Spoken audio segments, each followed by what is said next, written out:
निताय गौर हरि बोल हरि बोल हरि बोल निताय गौर हरि बोल।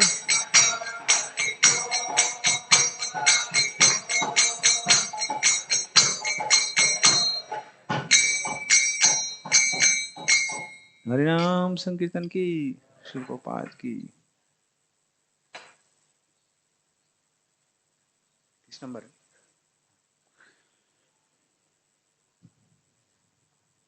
स्कंद 10 अध्याय 57 सत्राजीत की हत्या और मणि की वापसी। श्लोक क्रमांक 30।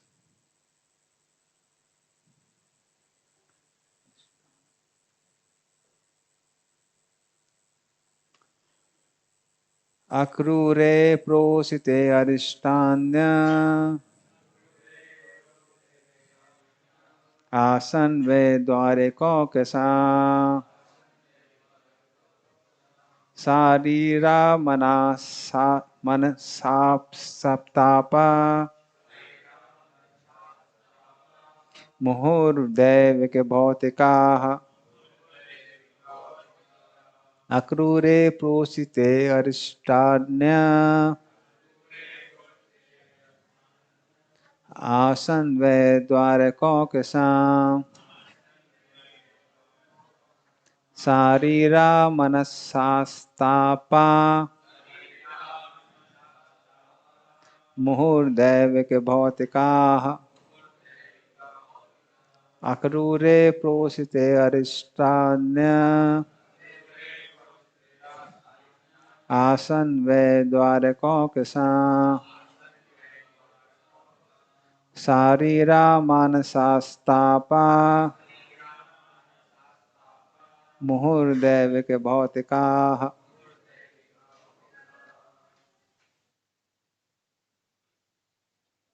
कृपया करके दोहराइए।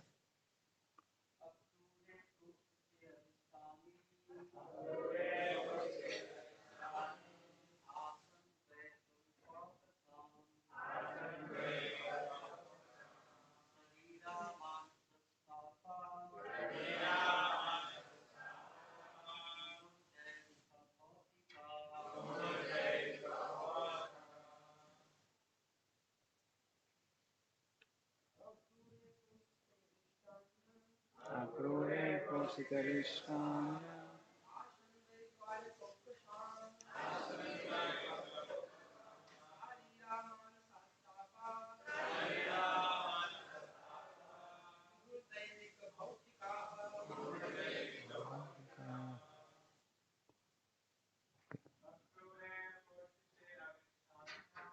अक्रूरे प्रोसिते अरिष्टान्य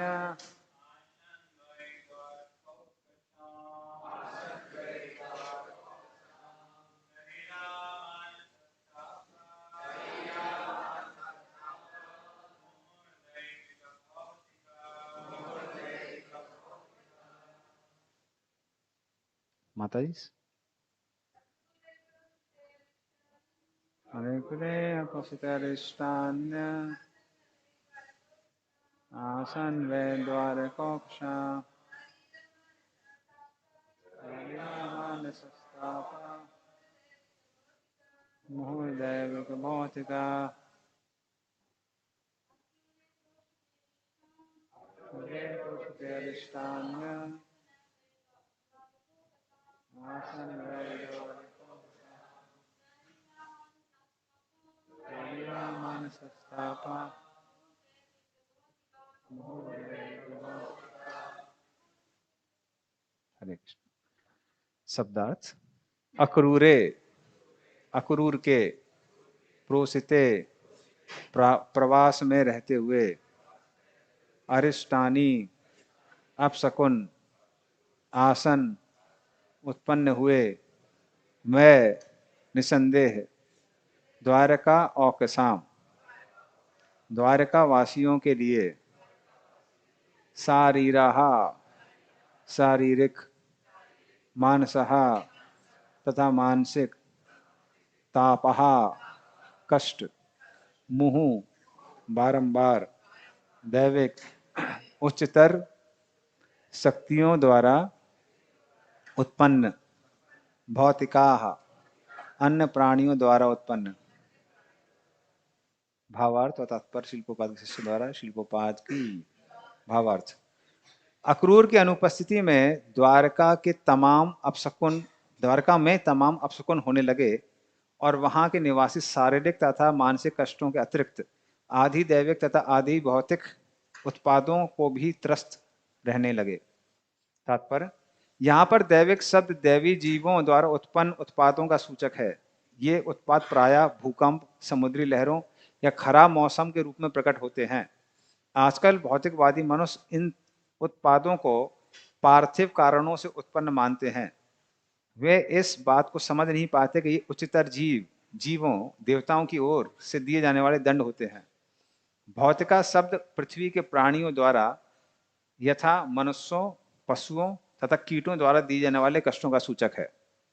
सील सीधर स्वामी के अनुसार अक्रूर सामंतक मणि लेकर वाराणसी नगरी में रहने चले गए, जहां वे दानपति के नाम से विख्यात हो गए।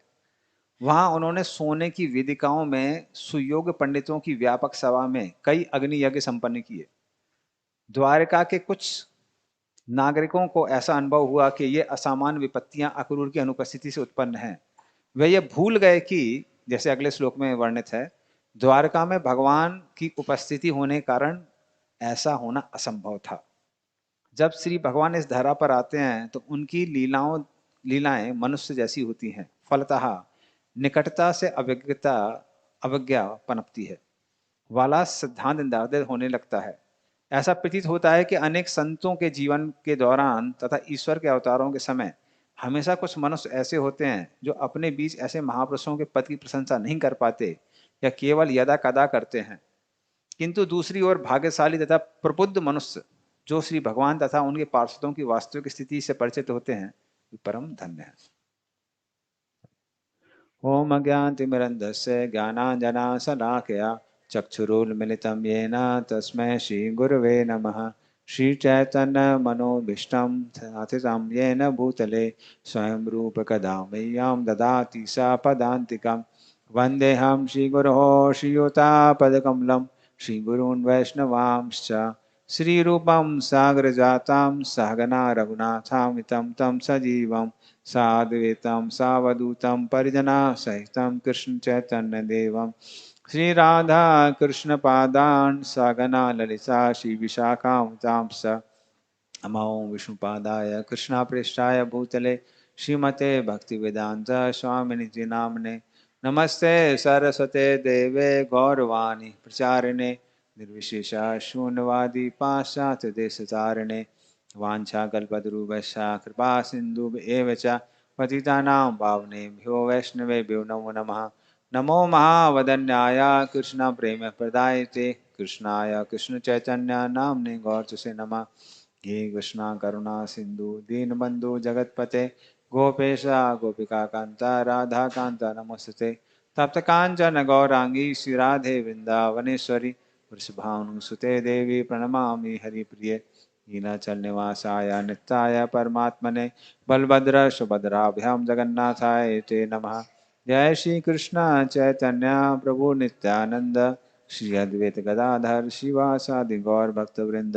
हरे कृष्णा कृष्णा कृष्णा हरे हरे, हरे राम राम राम हरे हरे।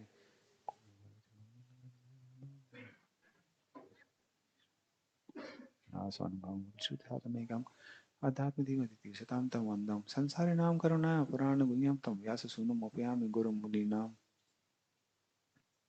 हरे कृष्ण। तो हम यहाँ पे बैठे हुए सारे वरिष्ठ वैष्णवों का आशीर्वाद चाहते हैं ताकि हम कुछ इन श्लोकों पर बोल सकें अपने शुद्धिकरण के लिए। तो ऐसे बहुत सारे वरिष्ठ वैष्णव हैं, क्योंकि हमको सेवा दी गई है इसलिए हम इस पर बोलेंगे। अच्छा, which all devotees don't understand Hindi here? There is someone who doesn't understand Hindi. Okay, 1 2। नहीं, हिंदी नहीं आती है जिसको। हाँ, हिंदी आती है ना सबको? हाँ ठीक है, वही पूछ रहा था। गड़बड़ हो गया। ठीक है, तो हमको 3 श्लोक कवर करने थे, 28, 29, 30। तो हम पहले 28 श्लोक पढ़ते हैं, 28 नंबर।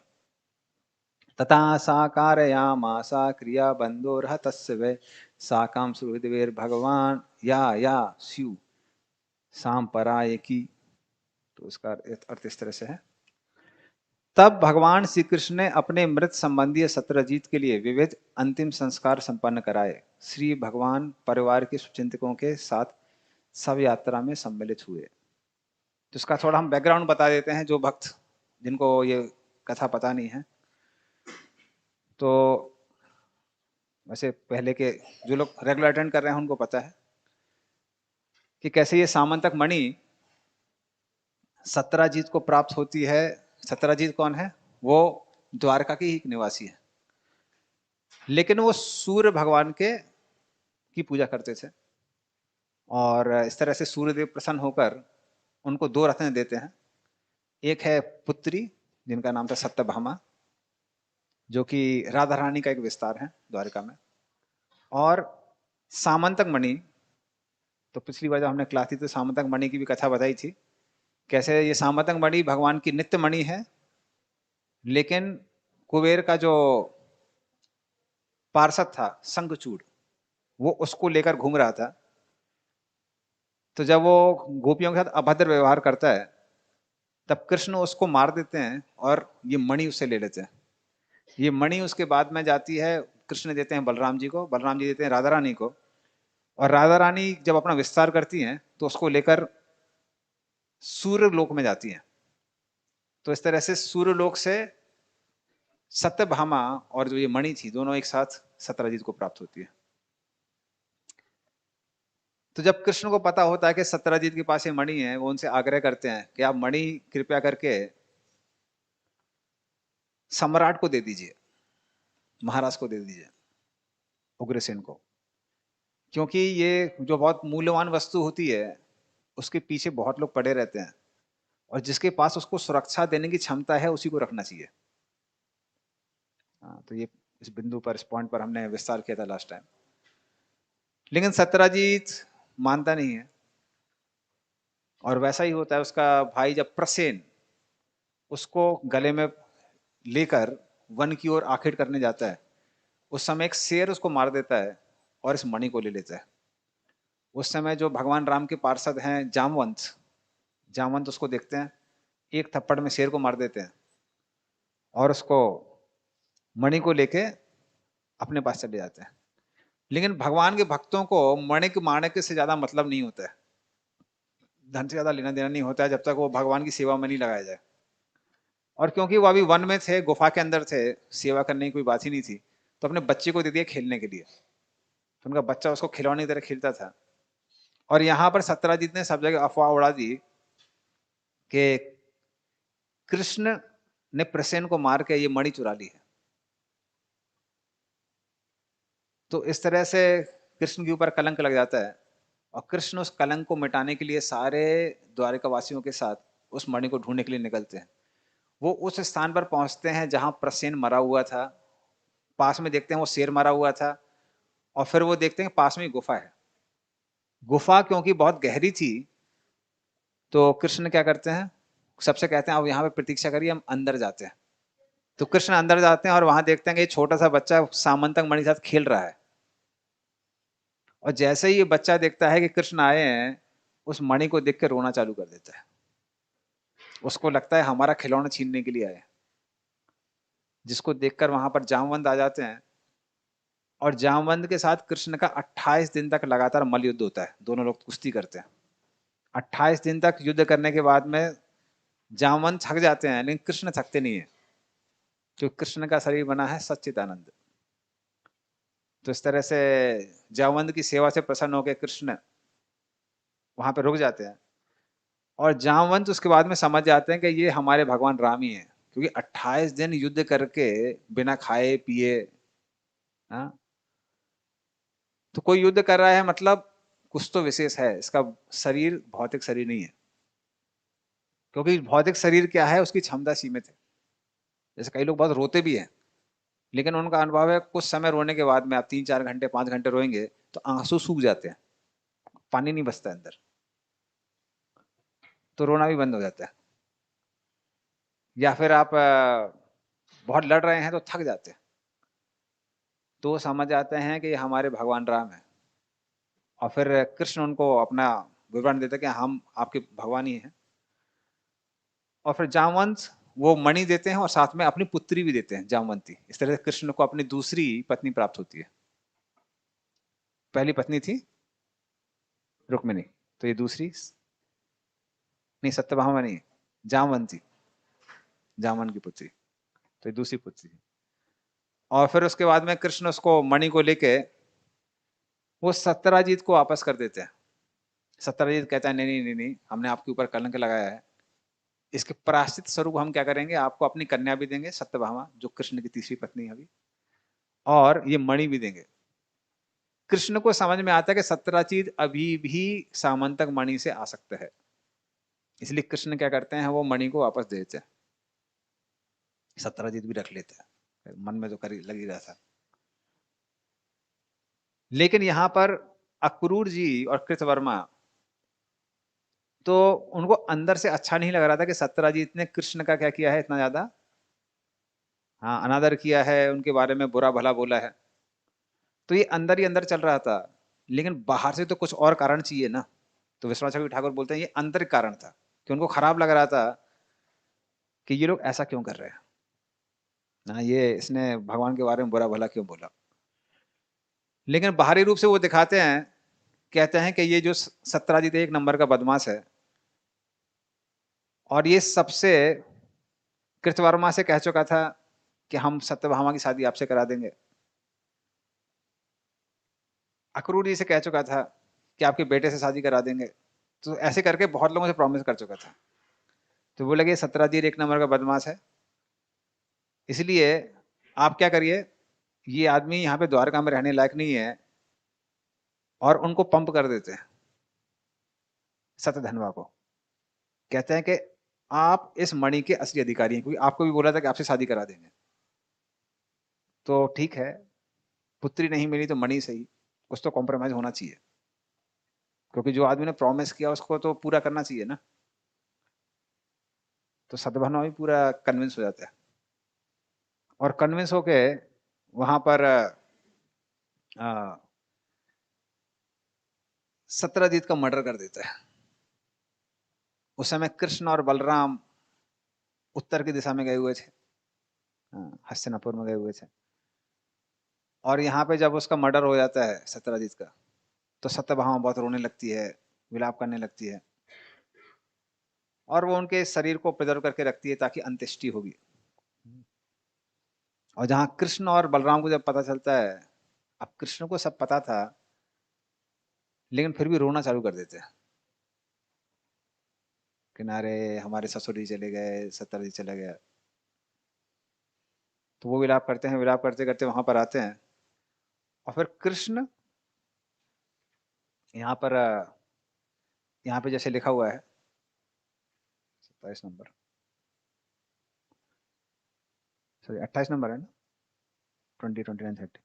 तब भगवान श्री कृष्ण ने अपने मृत संबंधी सत्यराजीत के लिए विविध अंतिम संस्कार संपन्न कराए। श्री भगवान परिवार के शुभचिंतकों के साथ सब यात्रा में सम्मिलित हुए। तो कृष्ण भी क्या करते हैं, कृष्ण अंत्येष्टि करते हैं, और विश्वनाथ चक्रवर्ती ठाकुर कहते हैं, शायद उनका कोई बेटा नहीं था, सिर्फ पुत्री थी, इसलिए कृष्ण स्वयं अंत्येष्टि करते हैं। तो इस तरह से भले ही कृष्ण के बारे में उल्टा सीधा उन्होंने यहाँ वहां बोला था, कृष्ण की बात नहीं मानी, सामंतक मणि अपने पास रखे हुए थे, तब भी क्या करते हैं, कृष्ण उनकी अंत्येष्टि करते हैं। तो उस तरह से जो कृष्ण के भक्त भी हैं वो कौन होते हैं, अजात शत्रु, किसी के साथ शत्रुता नहीं करते, बदले की भावना उनके अंदर नहीं होती है, क्योंकि कृष्ण के अंदर भी वो बदले की भावना नहीं है। तो कृष्ण ऐसा नहीं करते हैं। और फिर जीव गोस्वामी इसमें लिखते हैं कमेंट्री में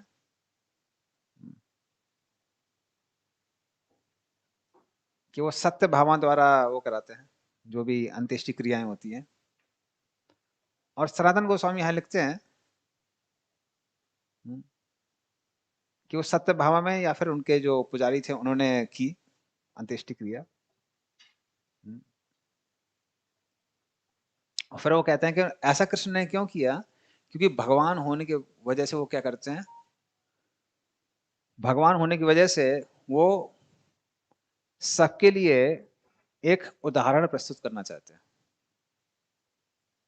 कि हर व्यक्ति को कैसे व्यवहार करना चाहिए। तो भले सत्यजीत ने उनके बारे में उल्टा सीधा कहा, लेकिन फिर भी उन्होंने अंत्येष्टि की। और क्यों अंत्येष्टि की, तो उसमें सिर्फ ऐसा नहीं है कि सिर्फ ड्यूटीफुली अंत्येष्टि की, करना है तो कर दिया, लेकिन यहाँ लिखा सुहृद फिर भगवान और बंधु और हतस्यवय। तो भगवान होने के कारण वो सबके कैसे हैं, सुहृद हैं। कोई उनके साथ बुरा क्यों ना करे, वो किसी के साथ बुरा नहीं सोचते हैं, इसलिए वो क्या करते हैं यहाँ पर उनका उनकी अंत्येष्टि करते हैं। और पूरे ममता के साथ में करते हैं, ऐसा नहीं है कि ठीक है अब अंत्येष्टि करनी है तो कर देते हैं, वैसा नहीं है। तो कृष्ण पूरे प्रेम के साथ में क्या करते हैं, अंत्येष्टि करते हैं सत्यजीत की। और फिर यहाँ पे अक्रूर जी के साथ में क्या होता है, अक्रूर कृतवर्मा, अक्रूरा कृतवर्मा च श्रुत्वा सतधनोर्वधम व्यू सतुर भय वितरस्तो द्वारकाया प्रयोजको। अक्रूर तथा कृतवर्मा जिन्होंने शुरू में सतधनवा को अपराध करने हेतु उकसाया था, उन्होंने जब ये सुना कि वे मारा गया है तो वे भय के कारण द्वारका से भाग गए और उन्होंने अन्यत्र जाकर शरण ली। तो यहाँ पे जीव गोस्वामी कहते हैं कि अक्रूर जी को और कृतवर्मा को क्या लग रहा था कि सतधनवा जो भी है तो द्वारका का वासी ना, कृष्ण का भक्त है, द्वारका का निवासी है, कृष्ण का भक्त है, तो अगर कुछ अपराध कर भी देगा तो कृष्ण छोड़ देंगे, कृष्ण बलराम। लेकिन जब वो देखते हैं कि अरे कृष्ण बलराम ने कुछ किया नहीं, उसका भी वध कर दिया, तो बोले हम लोग भी तो इन्वॉल्व थे पूरे प्लॉट में, तो भले हम लोग भी कृष्ण के बहुत प्रिय हैं, कृष्ण के भक्त हैं, लेकिन गलती की है, लगता है कृष्ण हमको भी अपने पापों का परिणाम देंगे। इसीलिए अक्रूर जी और कृतवर्मा वहां से भाग जाते हैं, दोनों दोनों। तो कई बार भक्त लोगों के मन में आता है अरे ये लोग तो द्वारकावासी हैं, फिर ऐसे काम कैसे कर सकते हैं। कृष्ण के शुद्ध भक्त है ना, शुद्ध भक्त तो कोई गलती कर नहीं सकते। ये भ्रांति है, ये भ्रांति है। लोग सोचते हैं कई बार कि कोई शुद्ध भक्त है तो मतलब कोई गलती नहीं कर सकते हैं, ऐसा नहीं है। अगर कोई कृष्ण का शुद्ध, भगवान का शुद्ध भक्त भी क्यों ना हो, वो कभी कभी यहां थोड़ी बहुत गलती कर सकता है, संभव है। और क्योंकि लोगों को ये पता नहीं होता, इसलिए कई बार जब बहुत महान वैष्णव कुछ गलती कर बैठते हैं तो लोग उसको बड़ी गंभीरता से ले लेते हैं या फिर अपनी भक्ति में हिल जाते हैं, ऐसा कैसे संभव है। तो प्रभुपाद जी भी भगवत गीता के तात्पर्य में लिखते हैं, कहते हैं even if pure devotee is expose to three modes of material nature for very long time, he may get affected temporarily. अगर कोई शुद्ध भक्त भी क्यों ना हो, अगर वो तीन गुणों के संपर्क में ज्यादा समय तक रहता है तो कुछ समय के लिए यहां वहां भ्रमित हो सकता है, संभव है। जैसे बिल्वा मंगल ठाकुर के बारे में हम सुनते हैं कि जब वो एक वैश्य की पत्नी के पीछे पीछे भागने लगते हैं, इतना पीछे भागते हैं कि उसे वैश्य कहते हैं कि हम आपकी पत्नी से अकेले में बात करना चाहते हैं। और लेकिन उसके बाद वो क्या करते हैं, वो सोचते हैं कि इन आंखों के कारण मैं कृष्ण से दूर हो रहा हूं, तो उससे कहते हैं कि माता आप अपने जो हेयर पिन्स हैं, बालों में जो पिन लगे वो दीजिए, और अपनी आंखें फोड़ लेते हैं। कहते हैं इन आंखों के कारण मैं कृष्ण के को प्राप्त करने से भ्रमित हो रहा हूं, मैं इन आंखों को त्याग दूंगा। तो वहां पर विश्वनाथ चक्रवर्ती ठाकुर बताते हैं उनके बारे में, कहते हैं ऐसा तभी संभव है जब व्यक्ति शारीरिक स्तर पर नहीं है। जो व्यक्ति शारीरिक स्तर पे है वो ऐसे काम नहीं कर सकता है, उसके अंदर क्षमता नहीं होगी। इससे सिद्ध होता है कि वो कम से कम वो भाव के स्तर पे थे। पर उसे एक और सीख क्या मिलती है कि भाव के स्तर पे भी गलतियां हो सकती है। तो ऐसा संभव है कि भाव के स्तर पे भी गलती हो। तो जो अपराधोत्तर जो अनर्थ होते हैं, जो अपराधों से वैष्णव के चरणों में अपराध इस जन्म में किए हैं या पूर्व जन्मों में कभी किए हैं, उनके कारण भाव के स्तर पे भी कुछ गड़बड़ें हो सकती हैं, कुछ गलतियां हो सकती हैं। जब भरत महाराज भी जब अपने वो हिरण के पीछे भागे थे, तब वो भी भाव के स्तर पे थे। तो वहां पर विश्वनाथ चक्रवर्ती ठाकुर एक कारण लिखते हैं, उसके अलावा और कोई कारण समझ में नहीं आता है। क्या हो गया था? भरत महाराज क्योंकि वन में थे, इतने सालों तक तपस्या कर रहे थे, तो उनको लगने लगा कि शायद गुरु की इतनी आवश्यकता नहीं है, I can do it by self, मैं खुद से कर सकता हूँ। तो वो जो थोड़ी सी जो मन में बात आ गई थी, इसके कारण गुरु के चरणों में अपराध हो गया, जिसकी वजह से वो हिरण की ओर आकर्षित हो गए। तो उस तरह से कोई भाव के स्तर पे, इसका मतलब ये नहीं कि पतन हो गया तो परमानेंट पतन हो गया। बिलोल मंगल ठाकुर वापस कृष्ण की भक्ति में स्थापित हो गए। जय श्री श्रीनिताय गौरांग की।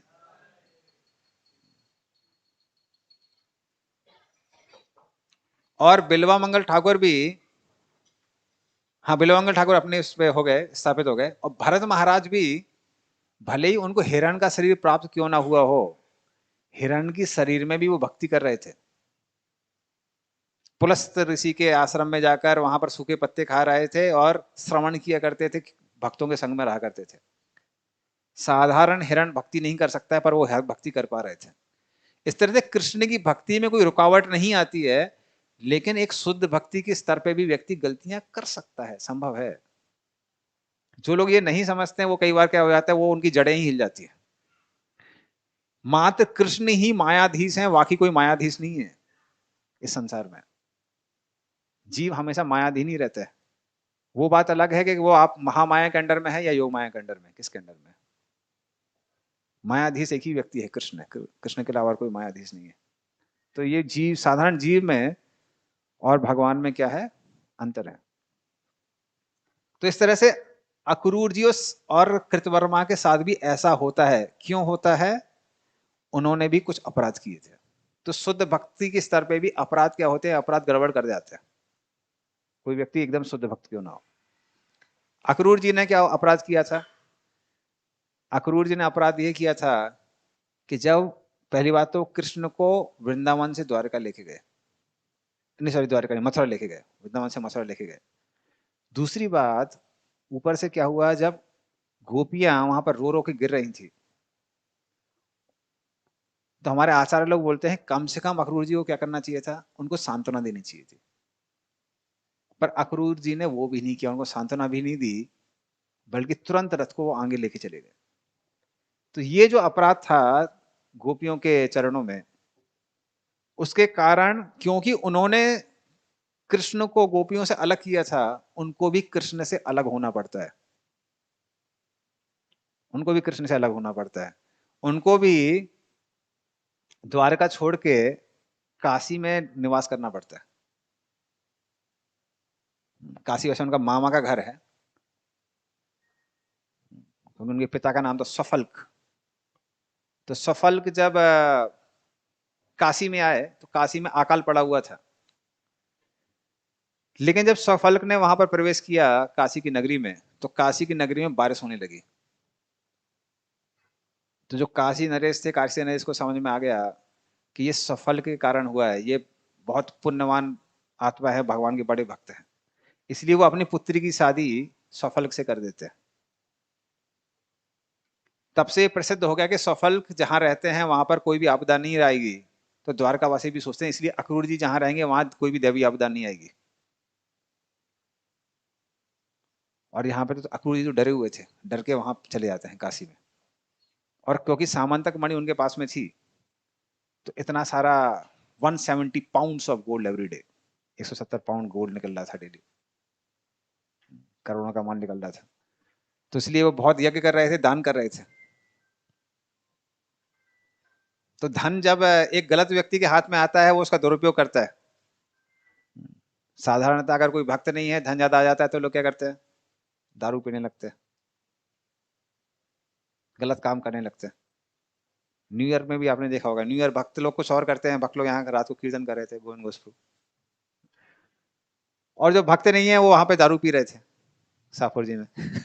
सबके सब दारू की बोतल में ऐसी लाइन लगी हुई थी जैसे कुंभ का मेला लगा हुआ हो। बड़ी मुश्किल में बोतल मिल रही थी। तो उस तरह से भक्तों को पता है प्रयोग कैसे करना चाहिए। तो धन भी मिला तो अक्रूर जी क्या कर रहे थे, उसका दान कर रहे थे। तो वो उन्होंने अपराध किया था अक्रूर जी ने। और जो कृतवर्मा थे, तो कृतवर्मा के अंदर ये मानसिकता क्यों आई, हमारे आचार्य लोग बताते हैं वो मानसिकता इसलिए आई क्योंकि वो कंस के बहुत करीबी थे। तो कंस के करीब रहने के कारण वो थोड़ी सी मानसिकता वहां पे आ गई थी। तो इसलिए हम देखते हैं कि कई बार कोई शुद्ध भक्त भी है, लेकिन कुछ समय के लिए अगर गलत संगति में पड़ जाते हैं, भौतिक जगत में ज्यादा इंटरेक्शन हो जाता है, तो अफेक्टेड हो जाते हैं। क्योंकि भले ही शुद्ध भक्त हैं, कृष्ण से आकर्षण है, लेकिन एडवर्टाइजमेंट से कभी कभी आकर्षित हो जाते हैं, माइक एडवर्टाइजमेंट से। तो कृतवर्मा के साथ में इसलिए ऐसा होता है कि वो कंस से बहुत ज्यादा दोस्ती रखे हुए थे। तो इस तरह से इन दोनों को ऐसा लगता है। लेकिन कृष्ण नहीं चाहते थे कि ये भक्त लोग हमेशा के लिए दूर रहें, क्योंकि भक्त है ना, ठीक है थोड़ी गलती कर दी है, अपराध भी कर दिया है, तो उसका थोड़ा शिक्षा दे सकते हैं। लेकिन कृष्ण क्योंकि अपने भक्तों से बहुत प्रेम करते हैं, तो वो नहीं चाहते कि वो हमेशा ही भक्ति से दूर रहें या फिर हमेशा ही भक्तों के संग से दूर रहें। तो कृष्ण चाहते थे कि अक्रूर जी और कृतवर्मा वापस आए।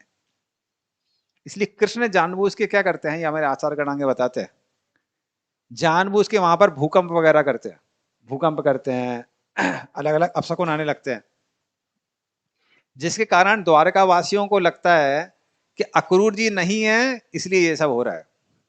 तो किसी तरह से अक्रूर जी को वापस लाना है।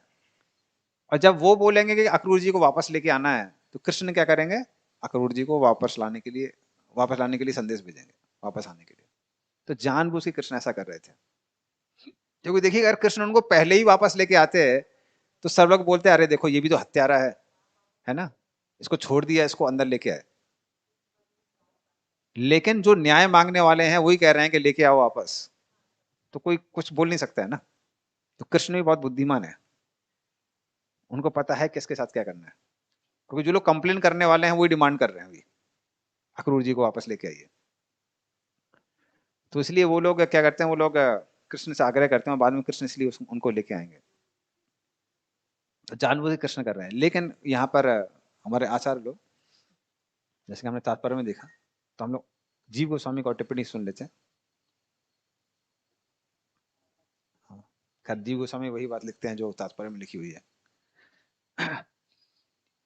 किस तरह से वहां पर दैविक आपदाएं आती हैं, जैसे भूकंप, समुद्री लहरें उठने लगती हैं, मौसम खराब होने लगता है। तो कई बार जैसे तात्पर्य में दिया हुआ है कि लोग सोचते हैं कि ये सब किसके कारण है, कोई अन्य कारणों से है, भगवान की वजह से नहीं हो सकते। इसलिए आईआईटी में भी जो मेरा डिपार्टमेंट था वो साइस्मोलॉजी, जंगल में जाके खोजते रहते थे कि किस समय कौन सा भूकंप आया, किस कारण से आया। क्षेत्रीय लोग हम लोग बोलते थे पत्थर चाटते रहते हैं लोग, पता नहीं क्या पढ़ते रहते हैं पत्थर के अंदर। हम लोग कभी झारखंड बाहर जाते थे फील्ड वर्क के लिए,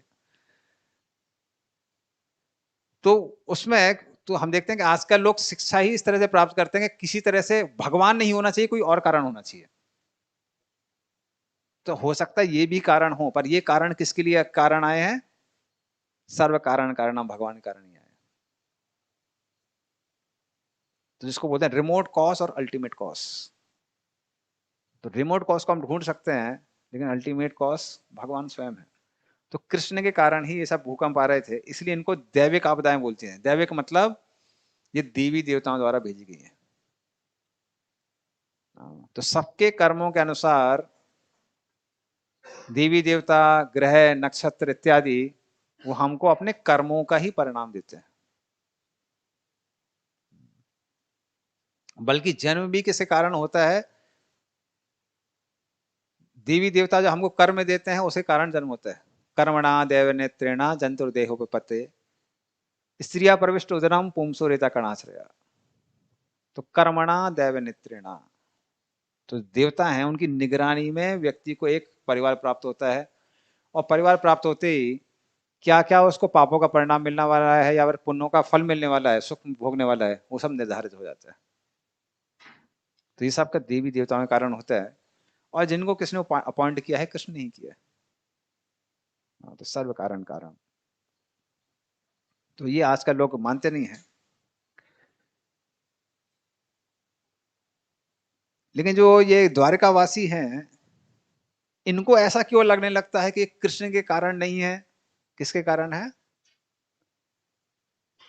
अक्रूर जी नहीं है, इसके कारण है, इसलिए विद्वाएं आ रही हैं। तो इसी को प्रभुपाद यहाँ पे जो लिखते हैं, अर्थ अति परिचयात अवज्ञात। किसी से बहुत ज्यादा परिचय हो जाता है तो हमको लगने लगता है कि वो व्यक्ति कैसा है, साधारण है।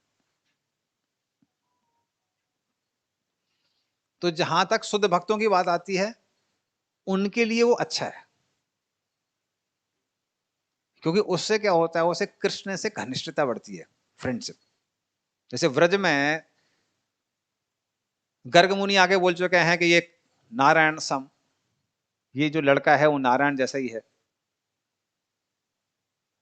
और कृष्ण इतनी लीलाएं करते रहते हैं, तब भी ब्रजवासियों को लगता नहीं कि वो भूल जाते हैं कि कृष्ण है, भगवान है। कहते हैं भगवान है भी तो क्या हुआ, हमारा गांव का लड़का है, गांव का छोकरा है, गांव का लड़का है। तो उनको भी क्या है, बहुत ज्यादा अपरिचय अवज्ञात। पर वो क्या है, वो अच्छा है, क्योंकि वो कृष्ण से घनिष्ठता या कृष्ण के प्रेम को बढ़ाता है। लेकिन अगर कृष्ण से प्रेम नहीं है ना, या फिर आध्यात्मिक ज्ञान नहीं है, व्यक्ति की चेतना शुद्ध नहीं है, तब वो परिचय क्या कर देता है, वही परिचय गड़बड़ कर देता है। बल्कि जो हम 10 नाम अपराध देखते हैं, जब हम लोग जप करते हैं, जप में स्वाद नहीं आता है, तो भक्त लोग कहते हैं 10 नाम अपराध हो रहे हैं। तो 10 नाम अपराध होते क्यों हैं? क्योंकि हम लोग आध्यात्मिक चीजों को भी भौतिक दृष्टि से देखने लगते हैं। ये सबका सब हर चीज का जड़ है, और कुछ नहीं है। जैसे पहला अपराध है, वो क्या है? टू ब्लास्फेम द डिवोटीज, भक्तों की निंदा करना, तिरस्कार करना। वो हम क्यों करते हैं? क्योंकि हम भक्तों को साधारण व्यक्ति मानने लगते हैं, लगता है ये साधारण व्यक्ति है। इसलिए हम देखेंगे उन भक्तों के चरणों में अपराध होता है जिनसे परिचय ज्यादा बढ़ जाता है। जो करीबी हैं उनके चरणों में अपराध ज्यादा होता है। कोई भक्त है, कभी कभी दिखाई देता है, दूसरे मंदिर से आया है, इसलिए दूसरे मंदिर में जाते हैं तो भक्तों को अनुभव होगा, मान सम्मान ज्यादा मिलता है, अपने मंदिर में नहीं मिलता है। हाँ, तो बाहर बाहर के मंदिर में देखेंगे को बेंगलोर वाले को कॉल करते हैं, प्रभु जी आप लोग फ्लाइट टिकट करा दें क्या, ये वो। हमने कहा थोड़े कलकत्ता के भक्तों से मिलिए, आपकी इज्जत कम हो जाएगी। जो मेरी इज्जत कर रहे हैं वो कम हो जाएगी। तो क्या होता है, परिचय के कारण क्या होता है, वो जो भौतिक दृष्टि है वो सामने आ जाती है। इसलिए अगर मान लीजिए कोई ब्रह्मचारी को देखना है कि वो वैष्णव अपराध कर रहा है कि नहीं कर रहा है, तो आसपास के ब्रह्मचारी हैं उनसे देखिए, उनके चरणों में आपका अपराध हो रहा है कि नहीं हो रहा है। उनके चरणों में नहीं हो रहा तो दूसरे के चरणों में भी नहीं होगा। और हस्बैंड वाइफ में अगर एक दूसरे के प्रति अपराध कर रहे हैं तो अपराध हो रहा है। अगर उनके एक दूसरे के प्रति अपराध नहीं हो रहा है तो किसी और के प्रति अपराध नहीं होगा। अति परिचय अवज्ञा। इसलिए जो गुरु का शिष्य होता है, शिष्य के लिए गुरु का सम्मान करना सबसे ज्यादा कठिन है, जो पर्सनल सर्वेंट है। क्योंकि बाहर के लोग तो सिर्फ देखते हैं गुरु जी व्यासासन में बैठे हुए हैं, दूर से लेक्चर दे रहे हैं, और थोड़ी देर के लिए दिखते हैं तो सब लोग सम्मान करना आसान होता है। लेकिन जो देख रहा है कह रहे गुरु जी को भी ये पसंद है, वो पसंद नहीं है, लोग सोचना दे शुद्ध भक्त कैसे हो सकते हैं, तो उनके लिए बहुत कठिन होता है। उसी तरह से जो पुजारी हैं, वैसे कृष्ण से प्रेम होता है, लेकिन अगर वो देख पा रहे हैं भगवान को भगवान की तरह, तो उनके लिए समझ लीजिए कि बहुत आसान है, क्योंकि वो भगवान के बहुत करीब रहते हैं। तो पहला अपराध इसलिए होता है क्योंकि हम भक्तों को साधारण समझने लगते हैं। दूसरा अपराध कौन सा है? Consider names of demigods like Lord Shiva, Lord Brahma. तो जब हम भगवान को भौतिक दृष्टि से देखने लगते हैं तो लगता है कि ये भी किसी और देवता जैसे है। हाँ, तो इसी वजह से फिर बाद में जब भक्तों के जीवन में दिक्कत आती है तो वो कृष्ण के पास नहीं आते हैं, वो महाकाल जाते हैं उज्जैन में पूजन कराने के लिए। या फिर पैसा चाहिए तो कृष्ण की विग्रह जहां भी हो, राधा गोविंद हो, राधा गोपीनाथ हो, हम्म, या फिर तिरुपति बालाजी हो, हैं वही भगवान ना, लेकिन वहां नहीं जाते हैं, तिरुपति बालाजी जाते हैं, क्योंकि भौतिक दृष्टि आ जाती है, भौतिक दृष्टिकोण आ जाता है। तो उस तरह से भगवान के चरणों में अपराध हो जाता है। तीसरा अपराध गुरु के प्रति है। तो गुरु को भी हम साधारण समझने लगते हैं तो हम तीसरा अपराध कर बैठते हैं। हमको लगता है कि अरे भाई, हम भी खाते हैं वो भी खाते हैं। जैसे हम लोग कुछ मैनेजरियल डिसीजन लेते हैं, कभी कभी गलत हो जाते हैं, गुरु जी के कई बार दिखते हैं मैनेजरियल डिसीजन कुछ गलत हो गए तो लगता है ये तो हमारे जैसे ही है। तो गुरु का मतलब गड़बड़ ही होती है। कई बार लोग सोचते हैं कि गुरु मतलब भगवान, और कहीं गुरु ने गलती कर दी मतलब एकदम पतित आदमी है। तो इस तरह से लोग अपराध कर बैठते हैं। ना ही वो भगवान है, ना ही वो पतित आत्मा हमारे जैसे है, वो भगवान के शुद्ध भक्त है। तो हो सकता है खाने पीने में कुछ गलती कर दे, या फिर हो सकता है कि वो कुछ मैनेजरियल गलती कर दे। इसका मतलब ये नहीं कि वो साधारण इंसान जैसे है। वो भगवान के शुद्ध भक्त है। तो इस तरह से वो अपराध करने बैठते हैं। जब हम सोचते हैं कि जो भगवान का नाम है वो साधारण किसी भी मंत्र जैसा है,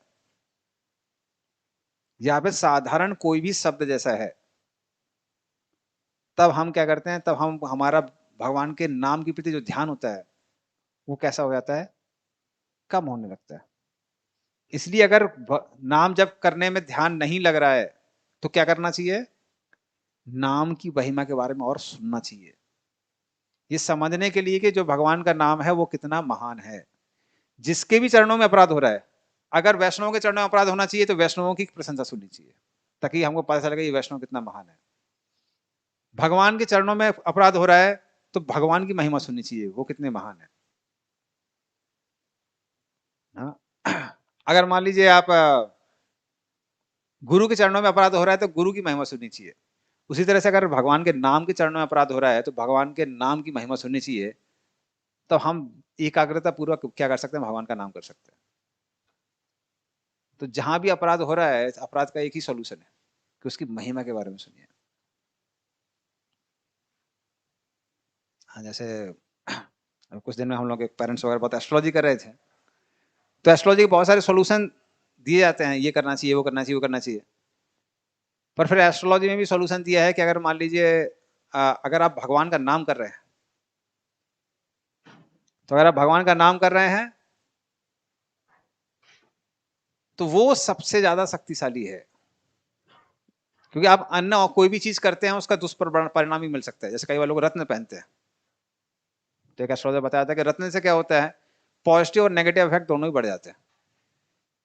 उसका चीजें मैग्नीफाई करना, तो पॉजिटिव इफेक्ट भी बढ़ेगा और नेगेटिव इफेक्ट भी बढ़ेगा, दोनों बढ़ेगा।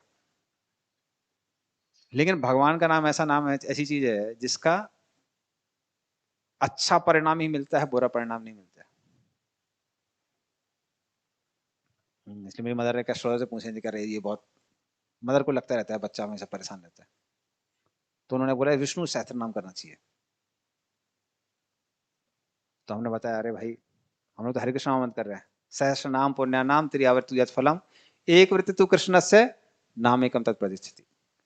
तो 3000 विष्णु के नाम लेने से जो फल मिलता है वो एक कृष्ण नाम लेने से मिलता है।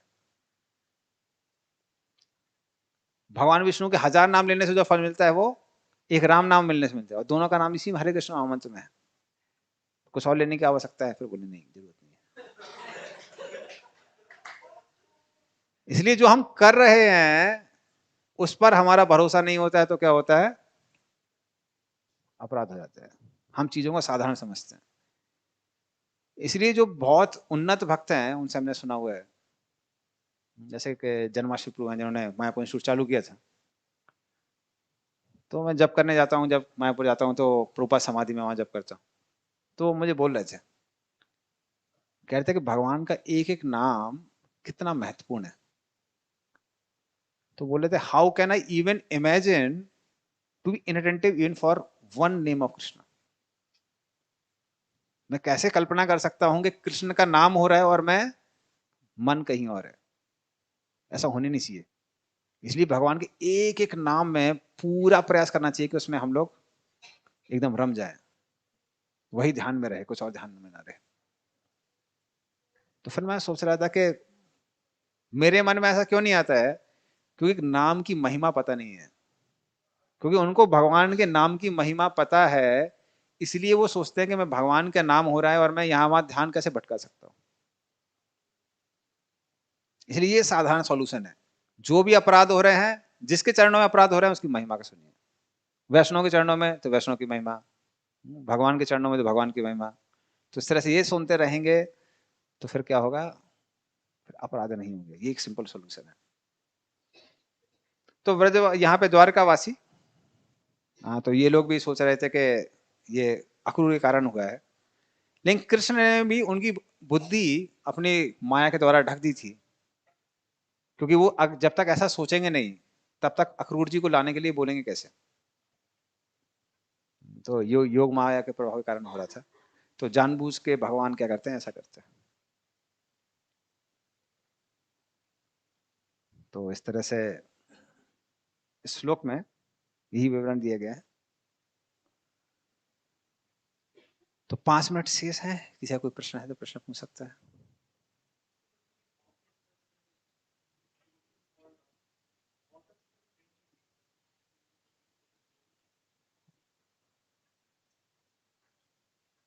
हाँ, हरे कृष्ण।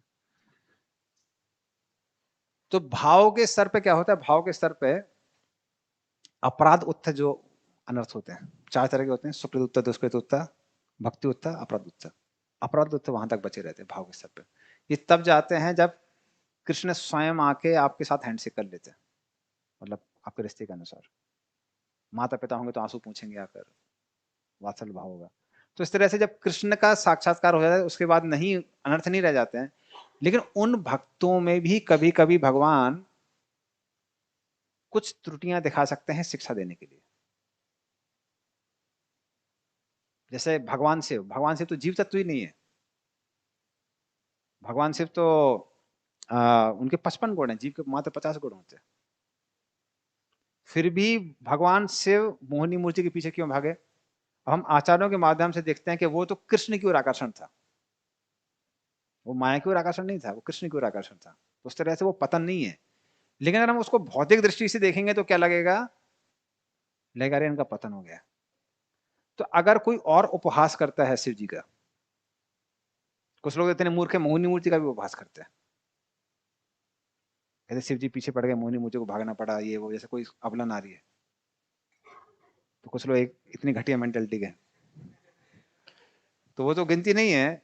लेकिन दिक्कत क्या, अगर हम उसको भौतिक दृष्टि से देखेंगे तो क्या होगा, हम अपराध कर बैठेंगे। इसलिए हमको क्या करना चाहिए, हमको भक्तों के जीवन में एक ही चीज दिखनी चाहिए, वो है भक्ति। अगर वो व्यक्ति भक्ति में लगा हुआ है, अपने जीवन में किसी भी क्षण वो भक्ति से पतित नहीं होता है, तो इसका मतलब क्या है, उसके जीवन में कुछ खराब समय आया है, वो चला जाएगा। ये अपराध के कारण भी हो सकता है पूर्व वृत्तियों के कारण हो, या फिर हो सकता है कि भगवान ने स्वयं उस उदाहरण प्रस्तुत करने के लिए वैसा किया हो। जैसे भीष्म पितामह, अभी भीष्म पितामह तो भगवान के नित्य पार्षद है, महाजन है, वो कौरवों का साथ क्यों दे रहे हैं। 2 कारण बताए जाते हैं, एक तो वो वीर रस में है, कृष्ण के साथ युद्ध करना चाहते हैं तो अपोजिट पार्टी में रहना पड़ेगा।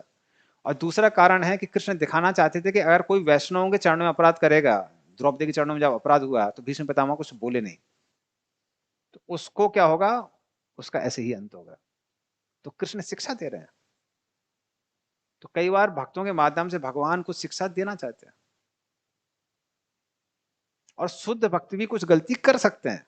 मुख्य चीज ये है कि ये हमको समझ में आना चाहिए, शुद्ध भक्त, क्योंकि वो भगवान नहीं है ना, सब कुछ सर्वज्ञ नहीं है।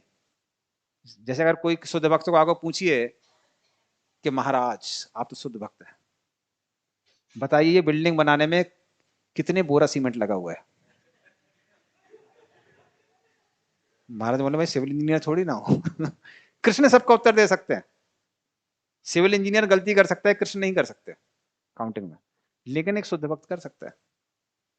तो इसलिए कई बार लोग प्रश्न पूछते हैं ना अजीबो गरीब, युधिष्ठिर महाराज जुआ कैसे खेल सकते हैं, वो तो कृष्ण के शुद्ध भक्त हैं। अरे भाई शुद्ध भक्त गलती कर सकते हैं। इसलिए हमको शुद्ध भक्त से जब हम बोलते हैं हमको पता होना चाहिए उसकी परिभाषा क्या है। शुद्ध भक्त का मतलब है वो कृष्ण के अलावा और किसी की चिंतन नहीं करता है। तो इसलिए अगर कुछ उसने गलती कर दी है, इसका मतलब ये नहीं है कि वो व्यक्ति भी शुद्ध बचा नहीं है। तो ये हमको ध्यान रखना चाहिए।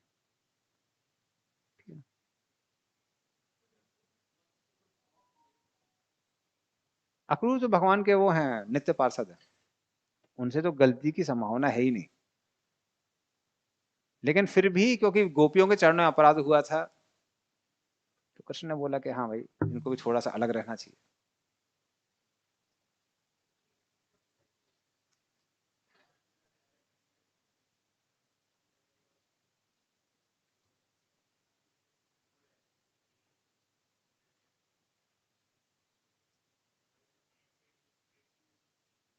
नहीं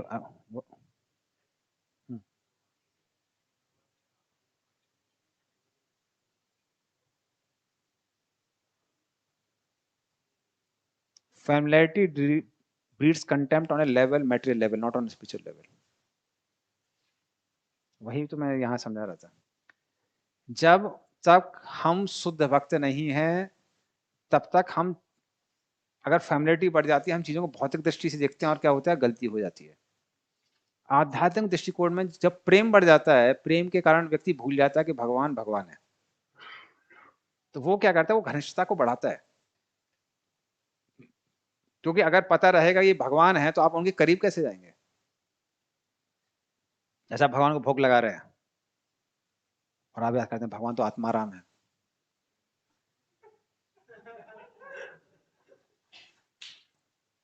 पूरा ब्रह्मांड कृष्ण के अंदर है, मतलब ये भोजन कृष्ण के अंदर था, इस कोने से पेट के उस कोने में चला गया। आपने क्या किया, बेकार काम किया, मतलब useless waste of time, ineffective endeavour. तो इतना ज्यादा भगवान की महिमा के बारे में सोचते रहेंगे तो सेवा कैसे करेंगे। ये थोड़ी सी, इसलिए वो बोलते वो जो फैमिलिटी है ये अलाउड है, ये परमिटेड फैमिलिटी है। लेकिन कृष्ण को सोचने लगता है ये तो हमारे जैसे ही है, हमारे दो हाथ उसके दो हाथ, विष्णु के एक्स्ट्रा हैं, ठीक है भगवान हो सकते हैं इसके दो ही हैं, तो फिर वो गलत हो जाएगा। इसलिए family beat contempt on material level is condemned, not on spiritual level. कोई भी चीज अगर भौतिक स्तर पे है तो वो गलत हो जाती है, आध्यात्मिक स्तर पे वो सही हो जाती है। जैसे भौतिक दृष्टि पे हम किसी को सुंदर देख के उसकी ओर आकर्षित हो जाते हैं, वो सही नहीं है। वो सही नहीं है क्यों? क्योंकि वो व्यक्ति जिंदगी भर सुंदर नहीं रहेगा। हाँ, 10 साल 20 साल 25 साल बाद सुंदरता खत्म हो जाएगी। लेकिन आप कृष्ण की सुंदरता को देखकर आकर्षित होते हैं तो उसमें कोई गलती नहीं है। आप बोलेंगे अरे वो भी तो सुंदरता देखिए आकर्षित हो रहे हैं, उनको तो पता नहीं है भगवान नहीं है। कोई बात नहीं है, अगर कोई कृष्ण की सुंदरता को देख कर आकर्षित होता है उसमें कोई गलती नहीं है, क्योंकि कृष्ण सुंदर थे, सुंदर हैं, सुंदर रहेंगे। कृष्ण पूरी सृष्टि में सबसे सुंदर व्यक्ति थे, हैं, रहेंगे, तो उसमें कोई गलती नहीं है। इसलिए जब भी चीजें भौतिक दृष्टिकोण से देखी जाती हैं गलती होती है, आध्यात्मिक चीजों में दृष्टिकोण से गलती नहीं होती है। अगर किसी के जीवन में ईर्ष्या है, हम उसकी भर्त्सना करते हैं, ईर्ष्या नहीं होनी चाहिए, एनवी इज बैड। लेकिन जब कृष्ण के भक्तों में, शुद्ध भक्तों में हो जाती है, जो आध्यात्मिक जगत में है, उसमें कोई गलती नहीं है। Krishna enjoys the envy within the heart of gopis, gopis like it. गोपियों का एक एक दूसरे के प्रति ईर्ष्या है, क्योंकि वो कृष्ण को पसंद है। गोपियां कहती है वो ईर्ष्या हमारे अंदर रहनी चाहिए, क्योंकि वो कृष्ण को किसको पसंद कर रही है, कृष्ण को पसंद कर रही है। इसलिए आध्यात्मिक जगत में आप जाएंगे उस दृष्टिकोण से देखें, वहां कोई गलती नहीं है, भौतिक जगत में गलतियां हैं। भौतिक दृष्टिकोण में गलतियां हैं। जैसी चीजें आध्यात्मिक हो जाती हैं, त्रुटियां खत्म हो जाती हैं। There are no mistakes on spiritual realm। ठीक है, तो समय हो गया। ग्रंथराज श्रीमद् भागवतम की, श्री प्रभुपाद की, जय गौर प्रेमानंदे।